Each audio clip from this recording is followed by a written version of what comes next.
Recibamos con un fuerte aplauso a nuestro invitado de honor, Javier Milei.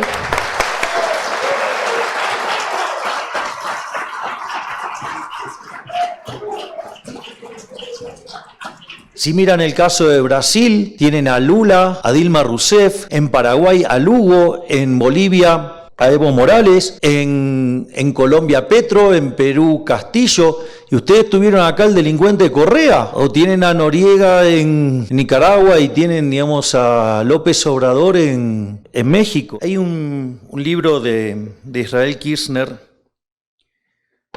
que es maravilloso. Se llama Capitalismo, Creatividad y Justicia Distributiva.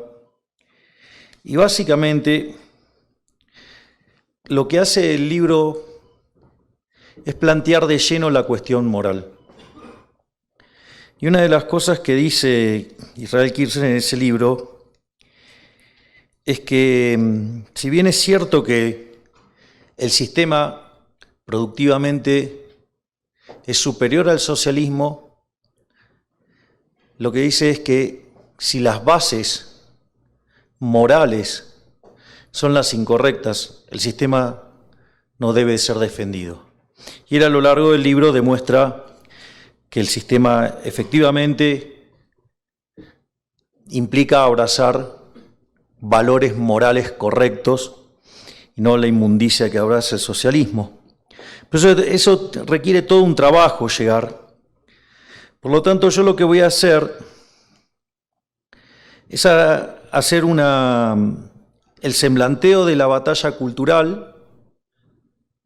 Después me voy a meter en la cuestión cuantitativa y después voy a explorar las bases del socialismo y la contraposición contra el liberalismo, y el resultado de eso es demostrar que el sistema capitalista de libre empresa no solo es más productivo, sino que además es justo, que es superior en términos morales.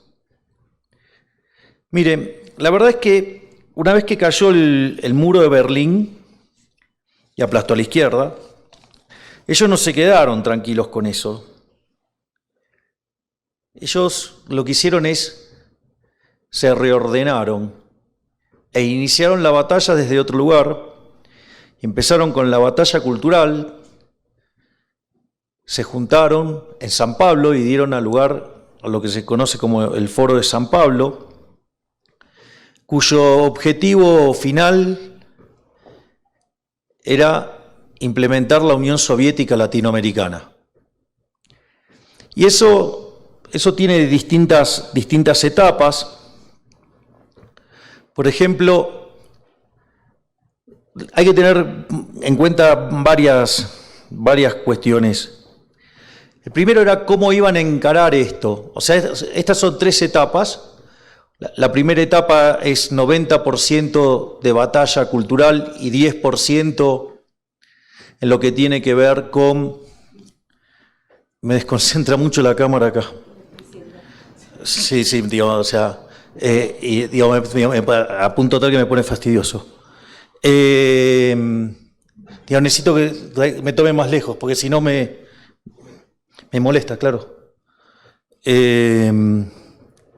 Entonces, en ese sentido, y el 10% restante tenía que ver cómo meterse adentro del Estado para conseguir recursos. La segunda etapa de la batalla cultural tiene que ver de la batalla, digamos, en realidad la segunda etapa para avanzar en este objetivo que tienen es 50% de batalla cultural y el otro 50% tiene que ver con avanzar sobre las empresas, regularlas, maniatarlas, hacerles la vida muy complicada y hacerlas que en el fondo empiecen a perder valor. Y la tercera etapa es lo que se llama la etapa final, que es el 90% tiene que ver con las expropiaciones. Se acordarán de Chávez gritando, exprópiese, exprópiese.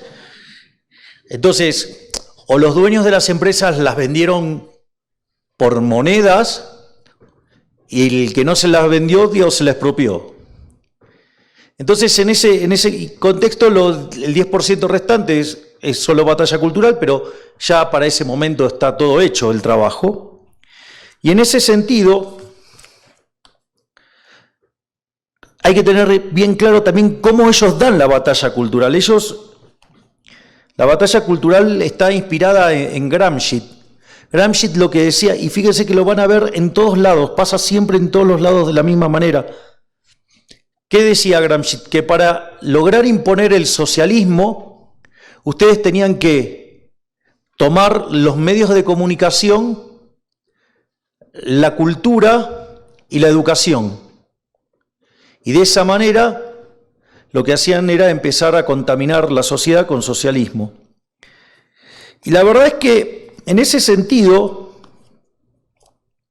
ellos han sido muy exitosos. Lo primero que tenemos que entender los liberales es que ellos ganaron la batalla cultural. Este es el punto importante. Porque ¿qué es lo que pasó? Luego de la caída del muro, el muro de la vergüenza, que en realidad es erróneo decir que se cayó en 1989. En realidad el socialismo, su fecha que deja en claro el fracaso no fue en 1989. En realidad fue en 1961 el día que tuvieron que empezar a construirlo. Entonces, en ese sentido, lo que hay que tener claro es que frente a esa superioridad cuantitativa, el liberalismo se corrió y no dio ninguna batalla. Y sin embargo ellos le buscaron la forma de dar de vuelta la batalla y avanzaron sin que nadie se les oponga. Entonces aparecieron las nuevas expresiones del marxismo o el posmarxismo, ¿sí?, que tiene que ver con la batalla cultural. Entonces se metieron en temas, por ejemplo, la ideología de género, ¿sí?, toda la cuestión de los pueblos originarios, ¿sí?, toda la cuestión racial. Y en ese conjunto de cosas que, digamos, ellos van deformando, no porque digo, qué sé yo, uno de los casos claves o importantes que muestra esto de cómo ellos deforman todo es, por ejemplo, el feminismo. El feminismo originalmente fue una causa liberal, digamos, quien arrancó con esto fue Jeremy Bentham, o sea, un liberal. Pero claro, ellos al tomarlo dentro del socialismo pasaron del feminismo, bien entendido, a el embrismo, que es la exterminación del macho, o sea, una cosa, digamos, bastante, digamos, y siempre ustedes lo que van a encontrar es que siempre mienten con los datos, desfiguran los datos, pero son muy eficientes en instalar ese tipo de cosas. Y la verdad es que no solo que han ganado la batalla cultural porque nadie se le puso en el medio, entonces claro, la ganaron si estaban solos, sino que además fueron muy exitosos en la política. Si ustedes se ponen a pensar en el Foro de San Pablo, por ejemplo, en Argentina hubo el gobierno de Néstor Kirchner, 2 de Cristina Fernández de Kirchner, ahora el de Alberto Fernández. Si miran el caso de Uruguay, tienen a Tabaré Vázquez, a Pepe Mujica. Si miran el caso de Chile, tienen el caso de Boric ahora, antes tuvieron a Bachelet, a Lagos. Si miran el caso de Brasil, tienen a Lula, a Dilma Rousseff, en Paraguay a Lugo, en Bolivia a Evo Morales, en Colombia Petro, en Perú Castillo. ¿Y ustedes tuvieron acá el delincuente Correa? ¿O tienen a Noriega en Nicaragua y tienen, digamos, a López Obrador en México? O sea, digo, la verdad que hay que reconocerles que han sido muy exitosos. Entonces, ahí hay dos ejes centrales de la discusión. Hay uno que tiene que ver con toda la discusión del eje central de la justicia social, y que lo vamos a abordar en uno de estos elementos. Y el otro tema es, yo acabo de escribir una serie de artículos que llevan por el nombre del mismo, porque se llama Capitalismo, Socialismo y la Trampa Neoclásica, y es que además en lo instrumental neoclásico con lo que trabaja la mainstream en economía es funcional al socialismo. Eso lo hice en un journal, un artículo, uno en honor a Jesús Huerta de Soto y una versión ampliada en honor a Alberto Venegas Lynch hijo, que de hecho está publicado por Unión y es un libro en honor a Alberto, que hay 65 autores. Bueno, ahí pueden encontrar la versión ampliada de ese artículo, cómo la economía neoclásica, aun cuando ustedes fueran genuinamente liberales, conduce a socialismo. Pero ese no es el tema de la discusión de hoy. Vamos a ir a otro tema hoy. Entonces, la primera parte que tenemos que discutir es lo que tiene que ver con el desempeño, ¿no? ¿Querés venir a dar la charla, si hablas tanto?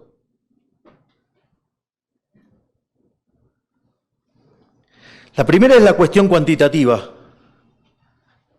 Digamos, la superioridad en términos cuantitativos. O sea, ustedes lo que ven es que, por ejemplo, aquellos países que son más libres son 8 veces más ricos que los reprimidos.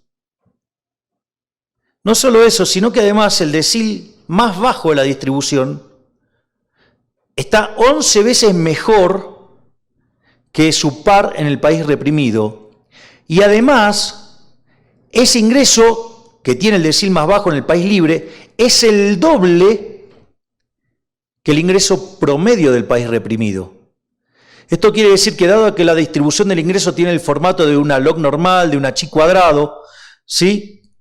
Quiere decir que cerca del 90% de la gente en el país reprimido vive peor que lo que vive aquel que está en el decil más bajo de la distribución en el país libre. Algo así como, es mejor ser cola de león que cabeza de ratón. Y vaya que damos testimonio de eso, que preferimos ser leones. Pero no solo eso, además, los países libres tienen 25 veces menos de pobre en el formato estándar y 50 veces menos en el formato extremo, es decir, menos de $1 diario. Y no solo eso, sino que además la gente vive un 25% más, es decir, los números son abrumadores, abrumadores. Y salvo en lugares muy particulares, a nadie se le ocurre cuestionar la superioridad cuantitativa del capitalismo. Ustedes se van a encontrar que dicen, sí, el sistema es más productivo, pero es injusto. De ahí el comentario que hice al inicio sobre la reflexión que hace al inicio del libro Israel Kirzner. Porque lo que cuestionan no es la productividad. Reconocen que no hay un sistema que haya generado más productividad. De hecho, la condición del hombre históricamente fue la pobreza. En el año 1810, recién el planeta Tierra había alcanzado los 1.000 millones de seres humanos. Y el 95% de la población vivía con menos de $1 diario, estaba en condiciones de pobreza extrema. Y antes de la pandemia y las cuarentenas cavernícolas y ridículas, en un planeta de 7.800 millones de seres humanos, ese número había caído a menos del 5%. Ni que hablar el incremento de la productividad y todas las cuestiones que podamos señalar, que es lo que yo estaba manifestando recién. Ahora, entonces, también uno puede decir, no, puede alegar que hay diferencias entre los países.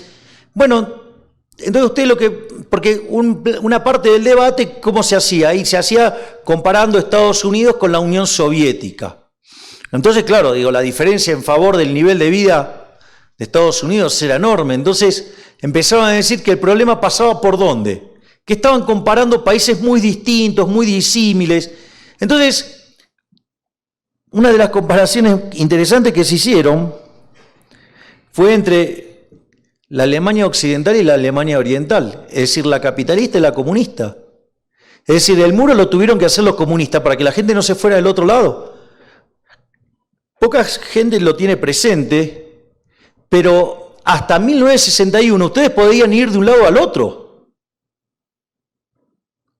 Ahora imagínense ese día de 1961 que se levantaron y se encontraron con que estaban construyendo el muro. O sea, primero era un alambrado. De hecho, hay una canción de un cantante, que en paz descanse, un cantante lírico que se volvió un cantante popular llamado Nino Bravo. Lo que pasa es que el pobre le tocaba competir con Kraus, con Alfredo Kraus, con Plácido Domingo y con José Carreras, los españoles, ¿no? Que estaban ahí, o sea, la tenía complicada, la tenía un poquito difícil. Se dedicó a la música popular y tiene un tema que se llama Libre, que justamente cuenta la historia de un muchacho de 18 años que intenta huir del muro. Es decir, la familia le había quedado del otro lado y durante un año él va pergeñando cómo huir. Y es muy interesante porque en una parte dice, con su amor por bandera se marchó cantando una canción, marchaba tan feliz que no escuchó la voz que lo llamó y tendido en el suelo se quedó, sonriendo y sin hablar. Entonces dice, flores de rojo carmesí de su pecho brotaban sin cesar, lo habían reventado a tiros. Más allá, de la cuestión metafórica, de cuando entraban en esa zona que era en la que corrían el riesgo de ser detectados y asesinados, ¿qué es lo que hicieron? Peter Fetcher no murió en el acto, o sea, estaba vivo. ¿Y qué hicieron los malditos comunistas? Lo llevaron al centro de la ciudad y lo dejaron agonizando durante 3 horas para que vieran lo que les iba a pasar si intentaban escaparse. Está claro que ya para 1961 y 1962 habían perdido. Ahora, otro caso que pueden ustedes comparar es Austria y Hungría, es decir, lo que era el imperio austrohúngaro. Austria con el capitalismo prosperó, Hungría con el comunismo se hundió. También pueden comparar Corea del Norte con Corea del Sur. En Corea del Norte le están sugiriendo que coman menos, o sea, cosas verdaderamente ridículas para justificar ese régimen asesino. Del otro lado, un país con futuro de potencia mundial. Si quieren ver otro ejemplo, pueden mirar China y Hong Kong. O si quieren ver ejemplos más fuertes, es la Argentina en el periodo que va de 1860 a 1916 y la Argentina que viene después de 1916, que empieza a abrazar el socialismo. Argentina entró al siglo XX siendo el país más rico del mundo. En 1860, cuando se empezó a aplicar la Constitución de Alberdi y Gorostiaga de 1853, en 35 años Argentina se volvió la primer potencia mundial. Hoy Argentina, al tipo de cambio oficial está entre el 70 y el 80 y al tipo de cambio paralelo entre el 130 y el 140. ¿Quieren otro ejemplo? Venezuela. Venezuela hasta mediados del siglo XX, país rico. Llega el socialismo, se convierte en un país pobre. Es decir, que en el fondo el socialismo es la máquina de generar pobreza. Es decir, el socialismo donde se aplicó fue siempre un fracaso en lo económico, en lo social, en lo cultural, y nunca se olviden de esto. Se cargaron con la vida de 150 millones de seres humanos, es decir, es un sistema asesino. Es decir, algo debe tener el sistema que siempre lo tengan que aplicar por la fuerza. Entonces, ¿por dónde pasa la tesis central del debate moral en lo que tiene que ver en la economía? Es que hay una suerte de tesis donde se contrapone el altruismo socialista versus el individualismo liberal. Ese básicamente es el core central de la discusión que plantean en economía. Es decir, para otras discusiones hay gente mucho más capacitada y más brillante que yo para hacerlo, como ser el caso de Agustín Laje, o ser el caso de Axel Kaiser, o el caso de Nicolás Márquez. Pero de economía, algo puedo aportar. Entonces, lo que se plantea es una idea de trade-off entre eficiencia y desigualdad. Entonces, reconocen que en el sistema de libre mercado se es mucho más productivo, pero dice, el nivel de desigualdad que genera es insoportable, es invivible. Es decir, la gente no puede soportar todo ese nivel de injusticia. Y entonces utilizan la garra del Estado para redistribuir los ingresos. Entonces, dice que están dispuestos a perder eficiencia, saben que el sistema funciona peor, pero por lo menos es menos desigual. Es decir, tienen una cuestión con el tema de la desigualdad. Y ahí después también entra a discutirse, digamos, el tamaño de la torta, las porciones de la torta. Entonces, ellos no les molesta que la torta sea más chica, pero les importa más que las porciones sean más parecidas. Ese vendría a ser, y ahí es donde está el debate, o sea, si es una cuestión de priorizar la eficiencia o priorizar el problema de la desigualdad y, digamos, en versiones todavía mucho más extremas, esa aberración de la equidad, que todavía es más violento. Desde mi punto de vista, entrar en ese debate es caer en la trampa. Es caer en la trampa y en ese debate lo van a ganar ellos, porque está formulado de una manera de modo tal que ustedes no van a poder salir de ahí. Digo, si no están muy entrenados. Por ejemplo, si ustedes adhieren al paradigma neoclásico de producción perfecta, de información perfecta, donde la economía queda definida por los parámetros profundos, como diría Robert Lucas Jr., en términos de preferencias, tecnología y dotaciones, no hay nada que hacer, porque en realidad es un mero ejercicio de optimización. Entonces ustedes agarran, resuelven el ejercicio de optimización, sacan la máxima producción posible y después la redistribuyen. Lo cual está inspirado en John Stuart Mill, que era lo que decía, que la producción era independiente de la distribución. Entonces ustedes se tenían que dedicar a producir y entonces después no importaba cómo quedaba la distribución, ustedes después la podían modificar, total eso no iba a tener impacto.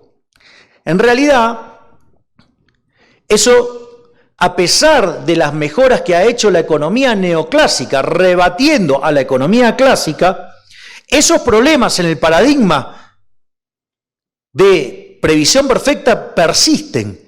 A ver, porque así como lo estoy contando suena muy abstracto, se lo voy a contar de una manera más simple para que se den una idea de la estupidez que implica el paradigma en cuestión. Es como que cuando ustedes miran un auto, crean que eso estaba implícito en las preferencias de la gente, en las dotaciones de factores y la tecnología. Es decir, cualquiera que haya ejercido el rol de empresario sabe que el mercado es bastante más complejo. Ustedes producen algo, lo llevan y después, si el mercado los avala, les va bien. Y si el mercado les da la espalda, van a la quiebra. Entonces, no es que está dado eso. El mercado, como diría Hayek, y hay un artículo sobre eso, y el libro de Israel Kirzner, que he citado ya 2 veces, trabaja sobre esa idea. El mercado es un proceso de descubrimiento. Es decir, y cuando el mercado es un proceso de descubrimiento, es falso que la producción esté dada. Y por lo tanto, digamos, o sea, no hay tal cosa como una torta. Y si aparece la torta, esa torta es ex post, no ex ante. Y ex post, eso tiene que ver con la retribución de los factores que contribuyeron a hacer esa torta. Y cuando ustedes empiezan a tocar eso, el resultado termina mal.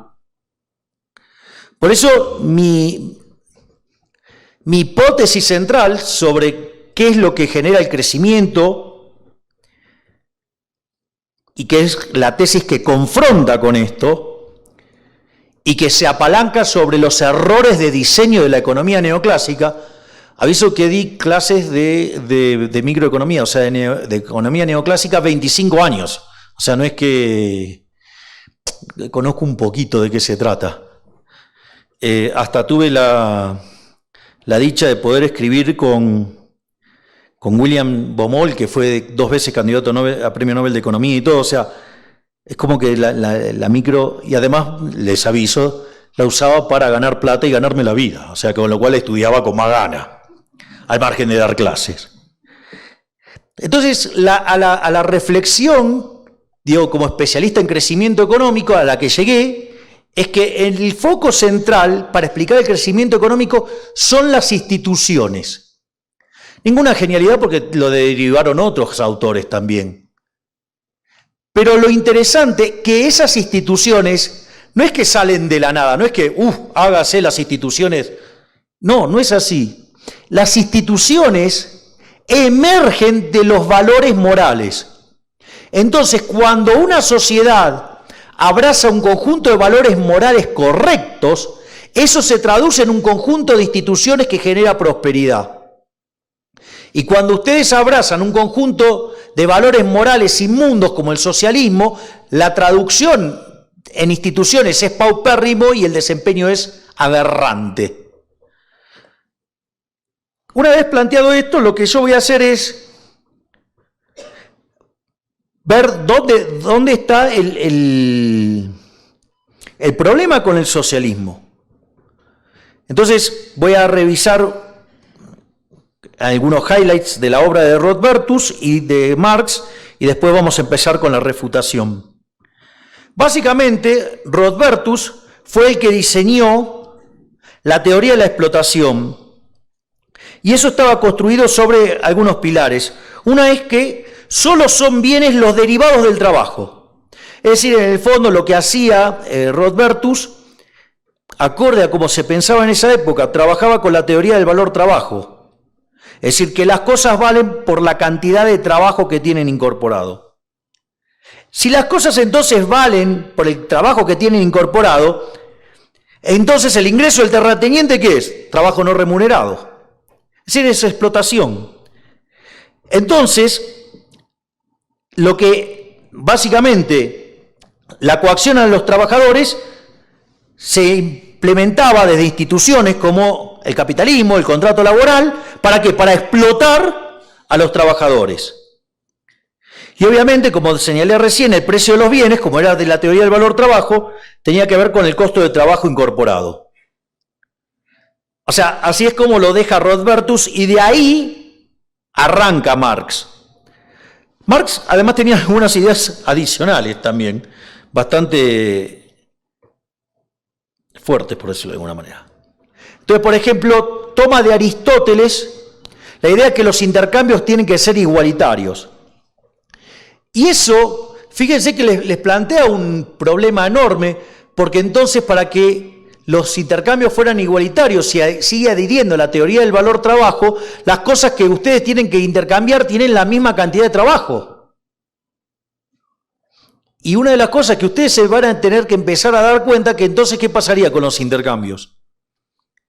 Y se caerían un montón, no tendrían intercambios, tendrían muy pocos intercambios. Es decir, cada una de las cosas que tenemos no tiene el mismo trabajo. Entonces, ustedes no harían ahora intercambios. Y se quedarían en una situación paupérrima. Imagínense si ustedes tuvieran que producir sus propios zapatos, su propia vestimenta, su propia ropa interior, sus propios anteojos, no sé, sus propias computadoras. ¿Cómo creen que vivirían? Ni en una vida miserable. Porque no habría lugar a muchos intercambios. Y tendrían además, estar intercambiando cosas que valen lo mismo sería bastante ridículo. Estoy adelantando una de las críticas. A veces me pasa esto. Después aparece el concepto de la plusvalía, que son las horas de trabajo no remuneradas. Es la contraparte, de la teoría de la explotación de Rodbertus. Trabaja con la idea del polilogismo, que básicamente el polilogismo, esto es Hegel, básicamente lo aplican todos los populistas. Es esta idea de yo soy la patria, ustedes son los antipatrias. Yo soy el amigo del pueblo, ustedes son los enemigos del pueblo. Es decir, tomo alguna cosa buena, me la adjudico a mí y a ustedes le cargo todo lo malo. Es decir, eso es muy interesante porque eso lo que hace es destruir la cooperación social, termina enfrentando a la sociedad permanentemente. O sea, genera un clima en el cual no se vive bien, por decirlo de alguna manera. Y después, esta de las partes más sacada de la galera de la obra de Marx, es esto, digo, que la dinámica iba a llevar al socialismo, porque en realidad ustedes lo que tienen era que el mercantilismo era la tesis, la antítesis era el capitalismo y la síntesis de eso era el socialismo. Y de ahí él deriva que el mundo va a tender al socialismo. Una cosa bastante arriesgada, por decirlo de alguna manera. Ahora, la teoría de Rodbertus y de Marx, o sea, fueron refutadas. La verdad que todo lo que contenía teoría del valor trabajo se cayó a partir de 1871 con la obra de Karl Menger, Principios de Economía Política, donde desarrolla la teoría subjetiva del valor. Y eso lo hizo en simultáneo con otros autores, por ejemplo, el caso de William Stalin Jevons o el caso de León Barrá, que le fueron dando forma a la teoría subjetiva del valor. Por lo tanto, ahora el valor de las cosas no venía dada por la cantidad de costos que tenía incorporado, sino que venía dado por las preferencias y la escasez. Pero además, con lo cual eso hace que Marx ni siquiera quiera publicar el segundo tomo del Capital, porque de hecho es falso que no lo tenía, porque él siguió escribiendo y haciendo otras cosas, pero en realidad su teoría se había caído. Y por eso fue publicado tanto el tomo 2 como el 3, que es una recopilación de cosas, lo hace Engels cuando Marx ya había muerto. Ahora, pero no solamente tenemos el problema de la teoría del valor, sino que además tenemos el problema la realidad es que no solo se produce con trabajo, se produce con capital, se produce con materias primas y sobre todas las cosas, tiempo. El tiempo tiene un rol fundamental en todo esto. Después hay otro problema más con la teoría del valor trabajo, ¿no? Porque la teoría del valor trabajo determina los precios. Ok, determina los precios. Pero ¿en qué se determina el salario? O sea, el salario tiene que ver con los precios. Entonces, ¿qué pasa? Ustedes para determinar los precios necesitan saber la teoría, digamos, el valor trabajo. Pero, o sea, para saber el valor trabajo necesitan los precios. O sea, ¿qué tienen? Un problema de circularidad, por ende el sistema no tiene solución. No solo eso, sino que además hay otro problema más que también lo muestra ridículo, porque si el precio de las cosas viene dado por la teoría del valor trabajo o alguna teoría objetiva del valor, en el fondo cuando ustedes están determinando el precio, ¿qué es lo que están haciendo? Están sumando costos. Dentro de esos costos también podrían incorporar la retribución del capital. Ahora, la pregunta es, si esto fuera tan fácil, no habría quiebras. Si ustedes están están sumando todos los costos y están sumando la retribución del capital, o sea, sumaron todos los costos, determinaron el precio correcto, ¿qué problema hay? Ustedes tendrían que estar encontrando demanda. Es decir, no habría quiebras, lo cual miran el mundo real y claramente es una estupidez. Pero además dice otra cosa, implica eso. Que si yo voy a poder sobrevivir y no voy a ir a la quiebra sumando costos, o sea, y voy a estar bien porque voy a tener la retribución del capital, que seguramente ellos le encontrarán la forma de definir la retribución justa, en ese contexto, el punto es, ¿y qué sentido tiene ser eficiente? Si total sumo todos los costos y vendo. Bueno, eso parece que no sería el caso. Si ustedes son ineficientes, no les va a ir bien. Van a terminar quebrando, es decir, guarda relación con lo que acabo de decir hace un minuto. Otra cosa que los caracteriza es la contradicción que implica el progreso tecnológico con lo que es la teoría de la explotación. Porque, supongamos que, los malditos capitalistas están explotando a los pobres trabajadores, ¿no? Ahora, el punto es, yo me imagino que todos deben conocer la ley de Moore y cómo todo el progreso tecnológico puede ser explicado con esa misma lógica. Es decir, con lo cual ya la sola existencia de la ley de Moore tira por la borda los planteos socialistas. Pero, ¿cuál es la característica del progreso tecnológico? La característica del progreso tecnológico es que con la misma cantidad de trabajo pueden producir más. O pueden producir lo mismo con menos trabajo. Y esa es la característica del progreso tecnológico. Por lo cual, inexorablemente, el progreso tecnológico, ¿qué implica? Ahorro de trabajo. Ahora, ustedes háganse esta pregunta. ¿El progreso tecnológico lo impulsan los trabajadores o los impulsan las empresas? Bien, lo impulsan las empresas. Ahora, digo, qué tontos que son los empresarios, ¿no? Porque se están aprovechando y están explotando a los trabajadores. O sea, van y se pegan un tiro en el pie porque son tontos, porque ahora, como van a utilizar el progreso tecnológico, entonces utilizan menos trabajo y entonces explotan menos. Dios iría en contra de sus propios incentivos, lo cual es una estupidez. O sea, no cierran los incentivos. Es decir, hay una contradicción en los términos. Obviamente que los socialistas a cualquier porquería que anda vuelta se tratan de prender como una garrapata. Entonces, por ejemplo, son grandes defensores de la falacia ludita. Aquellos que conozcan la historia, si no la cuento, es que es cuando aparece el telar mecánico. O sea, había un señor que se llamaba Lud y estaba muy enojado porque se había quedado sin trabajo y fue y rompió el telar. Bueno, es más o menos lo que hacen los socialistas, o sea, es el odio a la máquina.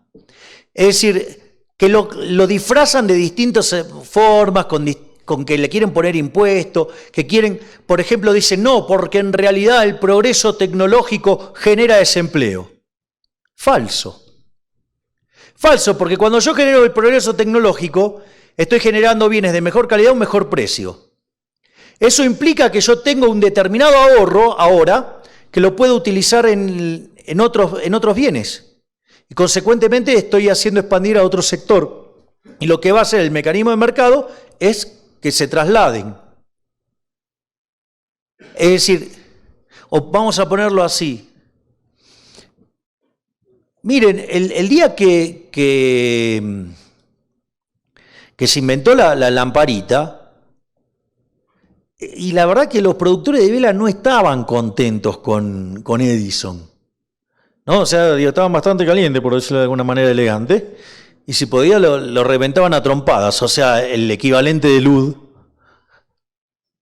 Pero hoy podemos estar haciendo esta conferencia, la podemos estar transmitiendo, y podemos hacer todas estas cosas, porque justamente no nos estamos iluminando con velas.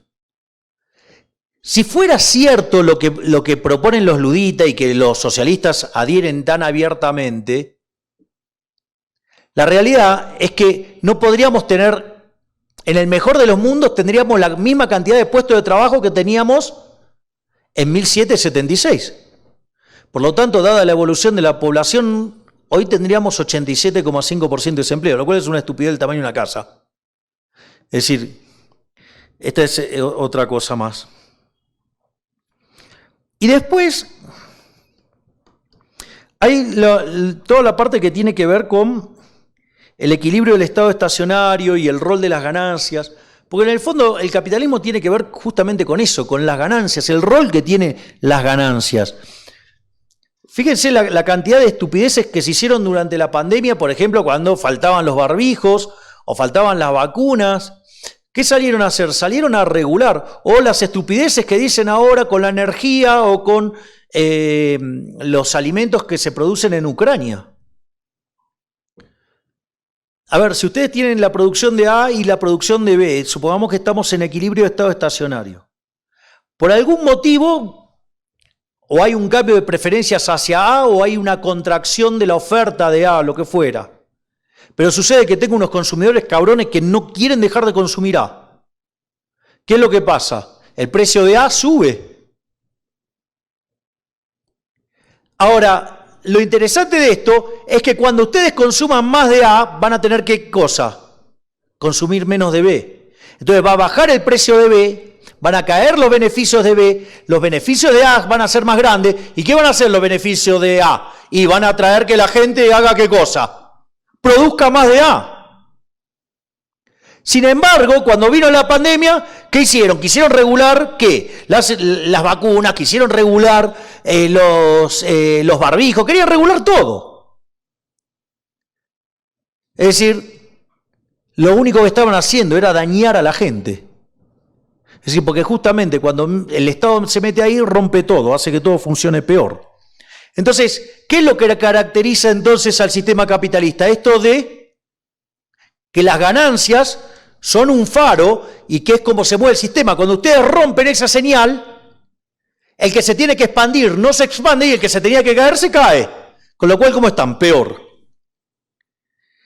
Y ligado a esto, ¿qué es lo que va a pasar? Una vez que se hacen todos los ajustes, de vuelta van a quedar ¿qué? Todos los retornos corregidos por riesgo van a ser ¿cómo? Iguales, porque si no habría un desarbitraje. Entonces faltaría que todavía vaya más gente a A y que haya gente que siga saliendo de B. Ahora, si las características de la teoría del valor trabajo implicarían ¿qué cosa? Que la relación capital-trabajo en todos los sectores, ¿cómo tendría que ser para que tengan la misma ganancia? Iguales. Y eso es una estupidez. Miren, por ejemplo, la relación capital-trabajo en la industria y, no sé, en los servicios. Es totalmente distinto. Los servicios son mucho más intensivos en mano de obra. Es decir, por lo tanto, digo, no cierra ni en lo teórico, ni no cierra tampoco en lo empírico. Ahora, la pregunta es, si las obras de Menger, Ball-Raj y Gibbons tiraron por la borda la teoría del valor trabajo sobre la que está construida la teoría de la explotación de Rodbertus y la plusvalía de Marx. Si el propio Eugene von Baber escribió un libro que se llama La conclusión del sistema marxiano y demuestra que es un error teórico y que siempre va a funcionar mal. Y además, cuando van a la evidencia empírica, además, siempre fracasó.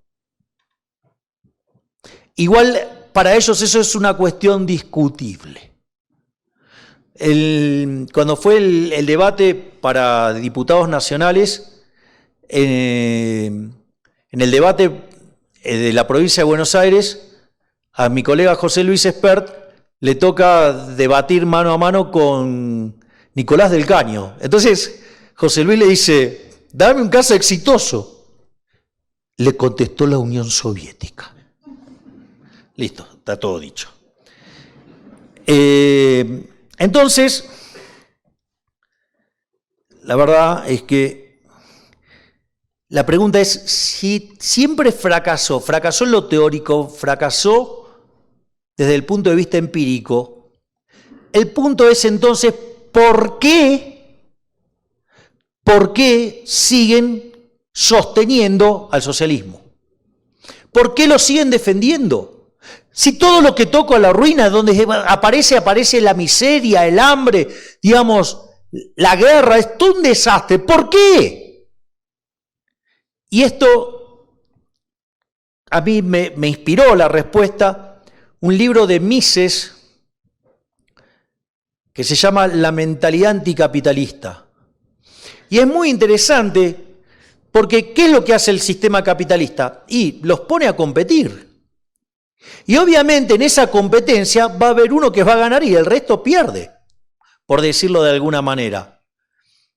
¿Qué hace el socialismo? El socialismo se alimenta de la envidia, del odio, del resentimiento y le dice, no, vos no perdiste porque el otro es mejor, sino que el otro te ganó porque hizo trampa o porque pertenece a la burguesía o porque esto, porque lo otro. Es decir, le da un fundamento, ¿sí?, que le permite canalizar su bronca, su envidia, su odio, su resentimiento por haber perdido. Es decir, si yo voy a jugar contra Federer y Federer me gana 6-0, 6-0, ¿sí?, no es porque Federer es mejor, sino porque en realidad hay toda una conspiración que hizo que Federer, digamos, me ganara 6-0, 6-0. Bueno, podría pasar una vez, pero si el experimento lo repetimos 1000 veces, ¿cómo va a ser siempre 6-0, 6-0? O sea, no hay chance que sea de otra manera. Pero, ¿qué es lo que hacen? Entonces trabajan sobre lo peor de la esencia del ser humano. En lugar de reconocer que el otro es mejor, busca una justificación para demonizar al mejor. Y eso lo vamos a ir viendo en distintos ejemplos que voy a hacer cuando veamos el tema de la distribución del ingreso. Ahora vamos a ir por el tema de la imposibilidad del socialismo. El primer argumento así fuerte y sólido es el de Mises en su obra Socialismo, que es interesante porque dice, el socialismo no puede funcionar porque no permite el cálculo económico. Entonces, la pregunta es, ustedes dirán, ¿qué es el cálculo económico? Bueno, ahora es lo que voy a contar ahora. Supongamos que yo le voy a vender a José mis anteojos, ¿no? Entonces, yo le vendo a José mis anteojos en $500.000. Si lo ven en otra conferencia, he duplicado el precio porque las encuestas me están dando mucho mejor. Digamos, él efectivamente los paga. Y ustedes podrían decir que caro, pero lo que ustedes no saben es que José viene del futuro y sabe que yo he sido presidente de Argentina y he logrado sacar al país de la miseria.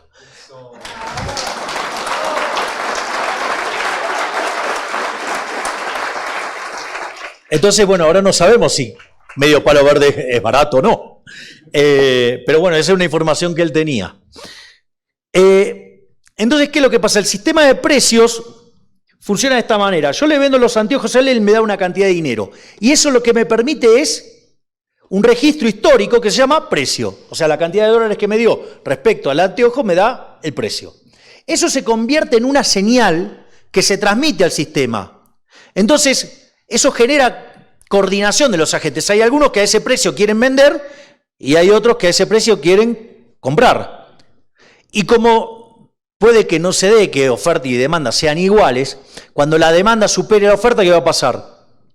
El precio sube y cuando se dé el caso opuesto, el precio cae. Es decir, que el sistema de precios es un mecanismo de transmisión de información, coordinación y ajuste. Ahora, toda esta magia que resuelve el sistema de precios partió desde qué situación, donde yo soy el dueño de los anteojos que le estoy vendiendo a José y José es el dueño de la plata que me está pagando. Porque si no fueran míos los anteojos, los podría vender a cualquier cosa y en total no son míos.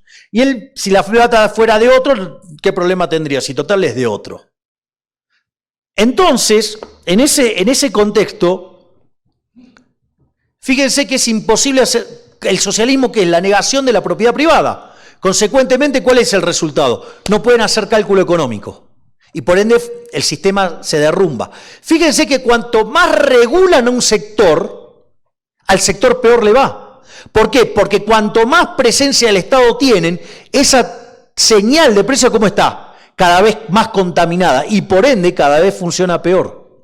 En el extremo del socialismo real, el comunismo, digo, no hay propiedad privada, el sistema, ¿qué va a tener que pasar? Se derrumba. De hecho, una de las cosas que hacían los rusos era mandar espías a Estados Unidos. ¿Saben para qué? Para ir a recolectar los precios.